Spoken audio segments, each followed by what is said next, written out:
Hello students, आज के इस वीडियो में हम वेरिएबल्स, लिटरल्स और डेटा टाइप्स के बारे में पढ़ेंगे। ठीक है, ये क्लास 6 है इस पाइथन ट्यूटोरियल वीडियो का। तो चलिए स्टार्ट करते हैं इस वीडियो को।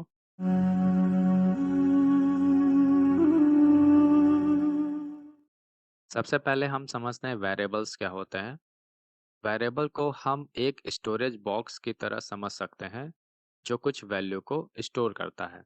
पाइथन में एक वेरिएबल को हम एक टैग या नेम के द्वारा समझ सकते हैं या देख सकते हैं जो किसी वैल्यू के साथ बंधा होता है। फॉर एग्जांपल, अगर आपको कोई वैल्यू है, जैसे मान लीजिए 5, इसको आपको स्टोर करना है मेमोरी में, तो आपको एक वेरिएबल का नेम भी आपको इसके साथ में इस्तेमाल करना पड़ेगा। बीच में ये जो सिंबल आप देख रहे हैं, इसको हम असाइनमेंट ऑपरेटर बोलते हैं। असाइनमेंट ऑपरेटर वैल्यू को स्टोर करने के लिए होते हैं। जिस भी वैल्यू का आपको स्टोर करना होता है वो राइट साइड में रखा जाएगा, और जिस वेरिएबल में स्टोर करना है उसको आप लेफ्ट साइड में रखेंगे। ठीक है, तो ये 5 वैल्यू ए नाम के वेरिएबल में स्टोर हो जाएगा। मेमोरी में जब ये 5 स्टोर होगा तो कुछ इस तरह स्टोर होगा। देखिए, मान लेते हैं ये 1 आप वैल्यू स्टोर कर रहे हैं इस ए नाम के वेरिएबल में। तो मेमोरी में पाइथन क्या करता है, सबसे पहले इस वैल्यू को स्टोर करेगा इस मेमोरी के अंदर, किसी एक ब्लॉक के अंदर। ठीक है, हम जानते हैं कि जो मेमोरी होता है वो छोटे छोटे ब्लॉक से बना होता है, और ये जो नाम आपने यहाँ दिया हुआ है वेरिएबल का, वो नाम इस वैल्यू से जुड़ जाएगा। ठीक है, अगर आपने पहले 1 स्टोर किया इस मेमोरी के अंदर, फिर उसका नाम रखा ए। ठीक है, तो इसका नाम हो गया ए। अगर आपने फिर नई वैल्यू उसी वेरिएबल में स्टोर किया, तो होता क्या है, पहले वैल्यू स्टोर होगा मेमोरी में, फिर ये जो ए नेम है जो पहले 1 से जुड़ा हुआ था, वो अब 1 से हट जाएगा और इस नए वैल्यू से जुड़ जाएगा। यानी ए की अब नई वैल्यू 2 है। तो पाइथन में वैल्यूज इस तरह किसी नाम से जुड़े होते हैं। एक एग्जांपल और हम देखते हैं। जैसे मान लेते हैं 1 वैल्यू स्टोर हो रहा है, ठीक है, और उसका नेम है ए। अब 1 वैल्यू बी नेम से भी स्टोर हो रहा है, तो एक नया 1 आप नहीं बनाएंगे और इसका वैल्यू बी आप नहीं रखेंगे। पाइथन में इस तरह वैल्यू स्टोर नहीं होते हैं। पाइथन में वैल्यू को पहले मेमोरी में ढूंढा जाता है या चेक किया जाता है कि वो पहले से मौजूद है मेमोरी में या नहीं। तो 1 वैल्यू पहले से मेमोरी में मौजूद है, इस वजह से कोई नया ब्लॉक मेमोरी में नहीं बनेगा, और वो पुराने वाले 1 को ही एक और नाम दे देगा जो अभी आपने रखा बी। तो इस 1 वैल्यू का अब 2 नाम है, ए और बी। और जब भी आप ए प्लस बी लिखेंगे, आप इसे इंटरनली मतलब आंतरिक रूप से आप 1 प्लस 1 ही लिख रहे हैं। तो ए का भी मान 1 है और बी का भी मान 1 है। ठीक है, तो इसका रिजल्ट आएगा 2। तो पाइथन में जो वैल्यूज होते हैं वो इसी तरह स्टोर होते हैं। तो वेरिएबल्स एक तरह के कंटेनर हैं जिनके अंदर वैल्यूज को रखा जाता है। अब हम समझते हैं लिटरल्स क्या होते हैं। लिटरल्स ऐसे फिक्स्ड वैल्यू होते हैं जो वेरिएबल के अंदर में रखा जाता है। ये एक निश्चित मान है, यानी ये बदल नहीं सकता है। जैसे मान लीजिए आपने एक वैल्यू है जो 15, उसको रखा ए नाम के वेरिएबल में। तो यहाँ पे जो ए नेम है, नाम, वो एक वेरिएबल है जिसके अंदर एक कांस्टेंट वैल्यू 15 को रखा जा रहा है। तो यहाँ पे जो कांस्टेंट वैल्यू यानी 15 है, वो लिटरल कहलाएगा, और ए नेम एक वेरिएबल कहलाएगा। पाइथन में कई तरह के लिटरल्स मौजूद हैं। जैसे इंटीजर लिटरल होता है। इंटीजर में आप दशमलव वाला कोई भी अंक नहीं देखेंगे। जैसे यहाँ 0 लिखा है, 12 लिखा है, -45 लिखा है, आप यहाँ दशमलव संख्या में कोई भी अंक नहीं देखेंगे। फ्लोट वैल्यूज ऐसे नंबरिक वैल्यूज या ऐसे नंबर्स होते हैं जिनमें पॉइंट लगा होता है। जैसे 0.0, 12.3, -45.89, ये पावर के फॉर्म में लिखा हुआ है 2 इंटू ई का मतलब होता है 10 टू द पावर और -3 का मतलब 10 की पावर -3। तो ये भी एक पॉइंट वाली वैल्यू है जो बस एक्सपोनेंट फॉर्म में लिखा हुआ है। कॉम्प्लेक्स वैल्यूज को हम जे सफिक्स के साथ लिखते हैं। अगर कॉम्प्लेक्स वैल्यू में दो पार्ट हैं ऐसे, तो जो बिना जे के साथ लिखा है वो रियल पार्ट कहलाता है, और जिसके साथ जे जुड़ा हुआ है वो इमेजिनरी पार्ट कहलाता है। कॉम्प्लेक्स नंबर्स को हम ऑडियो प्रोसेसिंग सॉफ्टवेयर्स में या ग्राफिक सॉफ्टवेयर्स में यूज़ करते हैं। बाकी इंटीजर और फ्लोट वैल्यूज़ आपके नॉर्मल सॉफ्टवेयर में, जैसे आपका एज इनपुट करना हो गया, मोबाइल नंबर इनपुट करना हो गया, अकाउंट बैलेंस हो गया, तो ये सभी वैल्यूज़ इन सभी नंबर से रिप्रेजेंट किए जाते हैं। बूलियन लिटरल्स यानी ऐसे वैल्यूज़ जो ट्रू और फॉल्स में रिप्रेजेंट यानी सही और गलत दर्शाए जाते हैं, इनको बूलियन लिटरल्स बोलते हैं। स्ट्रिंग लिटरल्स ऐसे वैल्यूज होते हैं जो सिंगल कोट्स के अंदर, डबल कोट्स के अंदर और ट्रिपल कोट्स के अंदर लिखे जाते हैं। ये सेट ऑफ कैरेक्टर्स होते हैं। तो इनको सिंगल कोट्स के अंदर, डबल कोट्स के अंदर, ट्रिपल सिंगल के अंदर या ट्रिपल डबल कोट्स के अंदर रखा जाता है। तो स्ट्रिंग लिटरल्स मतलब ऐसे वैल्यूज जो कि टेक्स्ट फॉर्मेट में होते हैं। तो लिटरल्स हम वैल्यूज को बोलते हैं जो मेमोरी में स्टोर किए जाते हैं। अब हम समझते हैं डेटा टाइप क्या होता है। डेटा टाइप डाटा का ही टाइप होता है जो मेमोरी में स्टोर किया जा रहा है। डाटा टाइप जो पाइथन लैंग्वेज में पहले से बने हुए हैं उनको हम बिल्ट इन डेटा टाइप बोलते हैं। बिल्ट इन मतलब जो पहले से बने हुए हैं, जैसे इंटीजर, स्ट्रिंग, फ्लोट, ये सभी टाइप के वैल्यूज पाइथन में पहले से बने हुए हैं।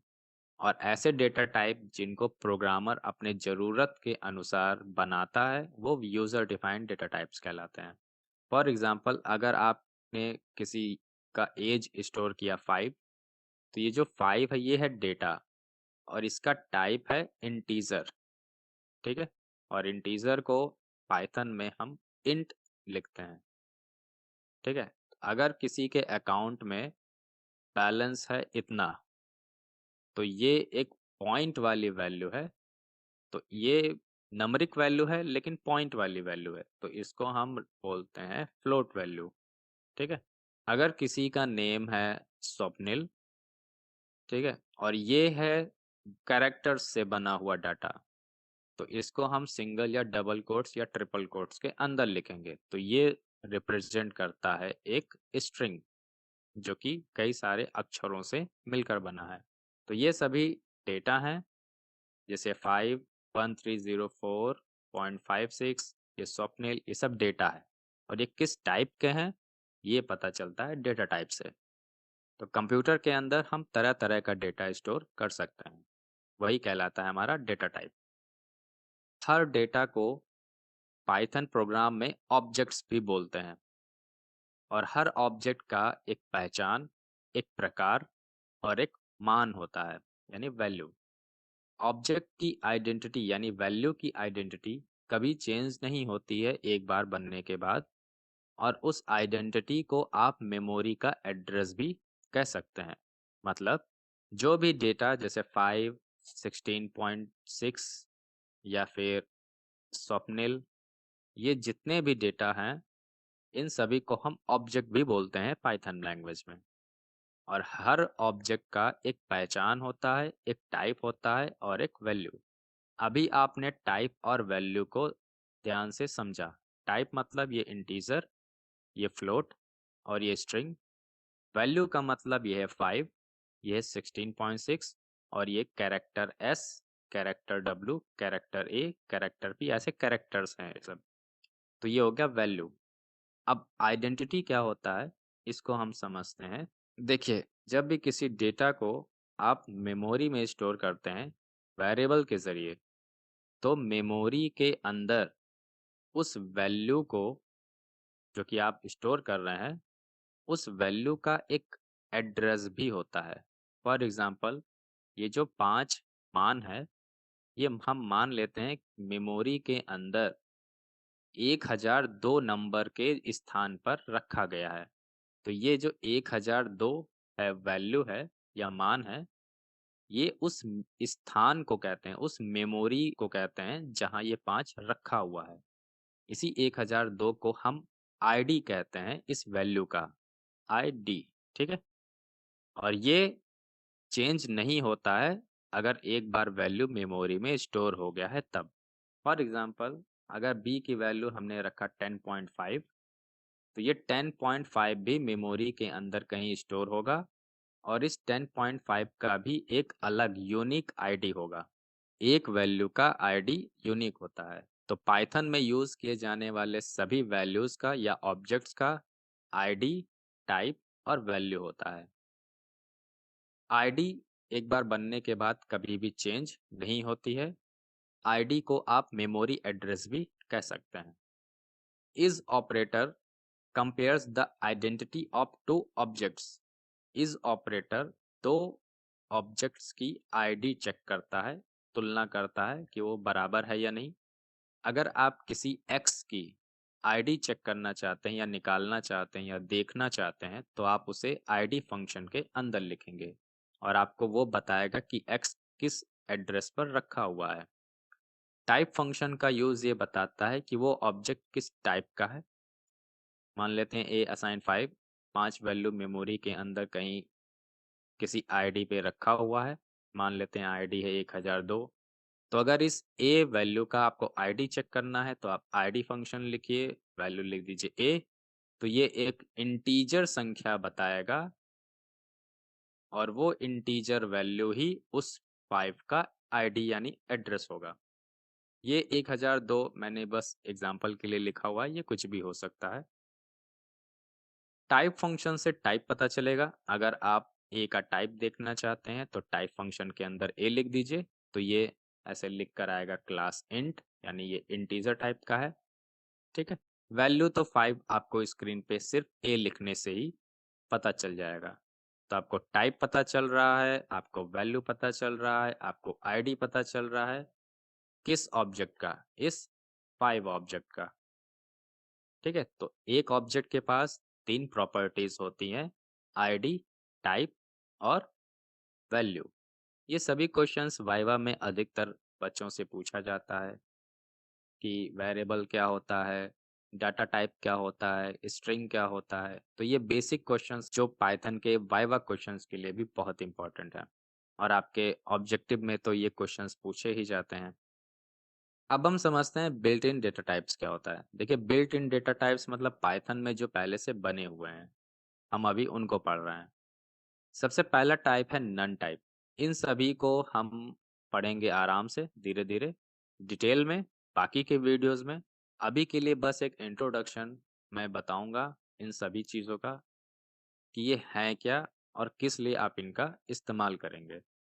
सबसे पहले हम जानते हैं नन टाइप क्या होता है। नन टाइप का जो नेम है वो आप ऐसे लिखोगे, बिना स्पेस के साथ। नन का एन कैपिटल और टाइप का टी कैपिटल, दोनों के बीच में कोई स्पेस नहीं होगा। तो ऐसे ही आपको नन टाइप लिखना है। तो ये उस टाइप को लिखने का तरीका है। ठीक है, जैसे इंटीजर को हम इंट लिखते हैं, वैसे नन टाइप को आप ऐसे ही लिखोगे। और इसका सिर्फ एक ही वैल्यू है, NONE, नन। और ये एक कीवर्ड है। कीवर्ड रिजर्व्ड वर्ड्स होते हैं, रिजर्व्ड वर्ड्स, जिनका मीनिंग पहले से डिफाइन होता है, यानी वो क्या करेंगे, किस पर्पस से उनको आप यूज कर सकते हो या यूज करना है, वो सभी चीजें पहले से बताई गई हैं। आप उनका उसी काम के लिए इस्तेमाल करेंगे। जैसे नन एक कीवर्ड है, और ये रिप्रेजेंट करता है एब्सेंस ऑफ वैल्यू, यानी मान का अभाव। जब किसी वेरिएबल के अंदर आपको कोई भी वैल्यू नहीं रखना है, लेकिन वेरिएबल बनाना है बिना किसी वैल्यू के, तो एब्सेंस ऑफ वैल्यू यानी वैल्यू ना होना भी दर्शाने के लिए आपको एक वैल्यू लिखना पड़ेगा, जिसका नाम है नन। ये वैल्यू ना होना दर्शाता है ए के अंदर। ठीक है, यानी एक ऐसा वेरिएबल है जिसमें अभी कोई भी वैल्यू नहीं है। आप आगे आने वाले प्रोग्राम के लाइनों में आप उस वैल्यू को हो सकता है चेंज करें, अपडेट करें, लेकिन फिलहाल अभी के लिए ए में कोई मान नहीं है। इसका मतलब यही हुआ। ठीक है, तो नन एक वैल्यू है जिसका टाइप क्या है, नन टाइप। अब हम समझते हैं बूल टाइप क्या होता है। बूल टाइप सत्य या असत्य को दर्शाता है। इसमें दो वैल्यूज होते हैं, ट्रू और फॉल्स। सत्य के लिए आपके पास ट्रू वैल्यू है, असत्य के लिए आपके पास फॉल्स वैल्यू है। ट्रू का टी, फॉल्स का एफ कैपिटल में ही रहेगा, बाकी आपको लोअर केस में रखना है। ये भी कीवर्ड है, इसका मतलब इनका मतलब भी पहले से बता दिया गया है कि ट्रू मतलब सही ही होगा, फॉल्स मतलब गलत ही होगा। ठीक है, मान किस टाइप के हैं, ये दोनों मान बूल टाइप के हैं। तो आप बूलियन पूरा नहीं लिखेंगे, बूलियन का शॉर्ट बूल लिखेंगे। तो ये टाइप का नाम है बूल, और वैल्यू में सिर्फ ट्रू और फॉल्स। अब हम समझते हैं नंबरिक टाइप्स कितने हैं पाइथन में। देखिए, किसी भी संख्या को दर्शाना है अगर आपको, तो आप नंबरिक टाइप्स में से इस्तेमाल कर सकते हैं। एक है इंटीजर। इंटीजर मतलब होता है पूर्णांक, ऐसे संख्याएं जिसमें दशमलव हिस्सा नहीं होता है, जैसे 5, 0, 1208। ये सभी ऐसे वैल्यूज हैं जिनका कोई दशमलव हिस्सा नहीं होता है, और इनको हम इंटीजर नंबर बोलते हैं, और इनका टाइप होता है इंट। देखिए, टाइप है इंट, शॉर्ट में आप इंट ही लिखेंगे, और ये भी कीवर्ड है। ठीक है, और बोलते हैं इनको इंटीजर नंबर्स हैं, लेकिन नाम इनका पाइथन में सिर्फ इंट है। और वैल्यूज होंगे 50, 1208, ये सब एग्जांपल्स हैं। अब हम समझते हैं फ्लोट नंबर्स क्या होते हैं। देखिए, फ्लोट नंबर्स ऐसे नंबर्स होते हैं जिनमें दशमलव लगा होता है। फॉर एग्जाम्पल, हमने लिखा 0.0, मान तो जीरो ही है, बस ये दशमलव लग गया है, इस वजह से ये इंटीजर नहीं, अब ये फ्लोट वैल्यू है। मान लेते हैं लिखा है 5.6, तो दशमलव लग जाने की वजह से ये अब फ्लोट वैल्यू है। नंबर है लेकिन दशमलव है, इसलिए फ्लोट वैल्यू है। कॉम्प्लेक्स संख्याओं में हम एक इंग्लिश का लेटर जोड़ के लिखते हैं, और उस लेटर का नाम है जे। जैसे हमने लिखा 5J, 9+8J।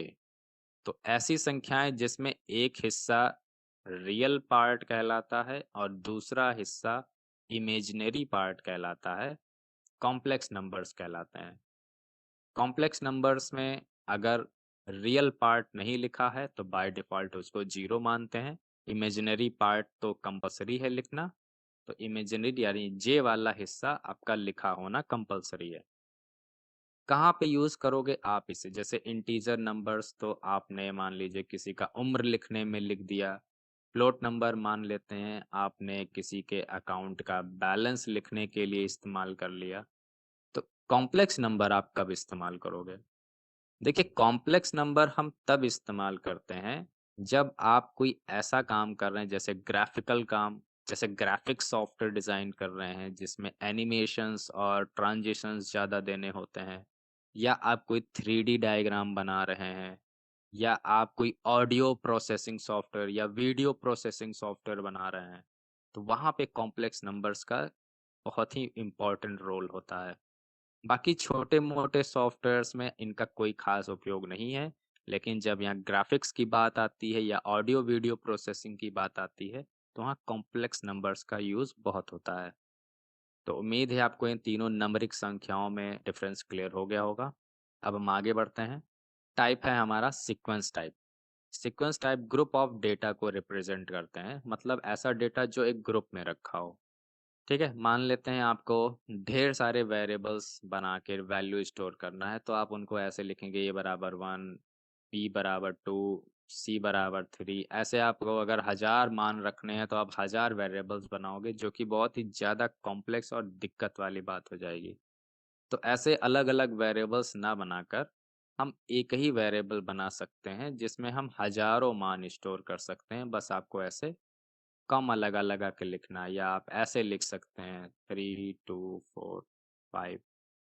देखिए, इन दोनों में बस ब्रैकेट का अंतर है, बाकी आपने वैल्यूज़ दोनों में नंबर्स ही दिए हैं।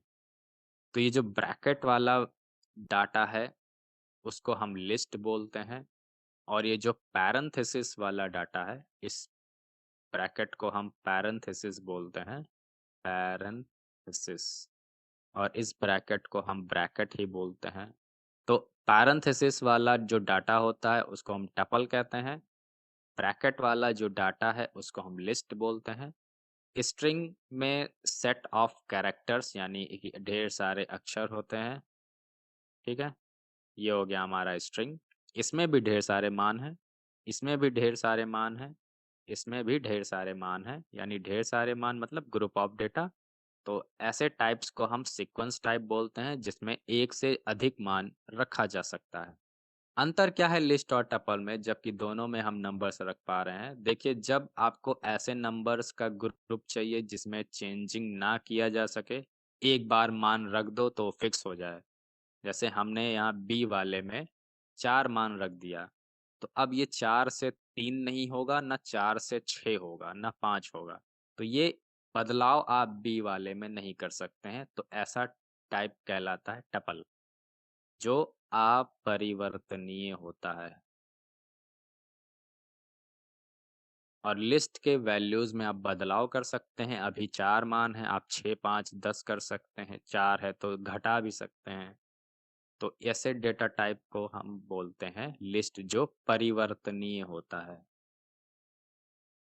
तो अभी के लिए मैं और डिटेल में नहीं जाऊंगा, अभी के लिए बस आपको बेसिक ही बताऊंगा। और स्ट्रिंग के भी वैल्यूज में बदलाव नहीं कर सकते हो, बस डिफरेंस क्या है उसमें कैरेक्टर्स होते हैं।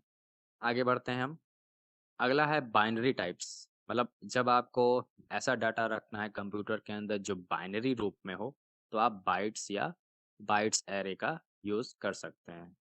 इनको डिटेल में हम आगे आने वाले चैप्टर्स में जरूर पढ़ेंगे। Set types, set of frozen sets, ऐसा ग्रुप ऑफ डेटा जो कि यूनिक हो, मतलब जिसमें डुप्लीकेट ना हो, तो आप सेट टाइप्स का यूज करेंगे। देखिए, लिस्ट में हम डुप्लीकेट वैल्यूज को एक ब्रैकेट के अंदर रख सकते हैं, जैसे यहाँ दो हमने 2 बार लग दिया। टपल के अंदर भी हम डुप्लीकेट डेटा रख सकते हैं, तो ये हो गया टपल। अभी जो आपने सीक्वेंस में पढ़ा था ना, यहाँ पे लिस्ट में, टपल में, तो उसमें डुप्लीकेट डेटा आप रख सकते हो। लेकिन डुप्लीकेट अगर डेटा नहीं चाहिए, आपको यूनिक डेटा चाहिए, तो आप सेट का यूज करेंगे। लास्ट हमारा डेटा टाइप्स के टॉपिक में आता है डिक्शनरी। डिक्शनरी को हम शॉर्ट में डिक्ट ही लिखते हैं, और ये कब आप इस्तेमाल करोगे? जब आपको जोड़े में डेटा को स्टोर करना है, जो एक कहलाएगा और दूसरा कहलाएगा वैल्यू।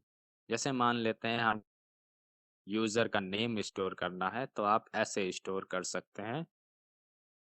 यहाँ आप लिखिए नाम, और यहाँ पे कॉलन लगा के लिख दीजिए उसका वैल्यू। तो ये कहलाएगा की, और ये कहलाएगा वैल्यू। तो जब आपको जोड़े में डेटा रखना होता है, तो आप डिक्शनरी का यूज करेंगे।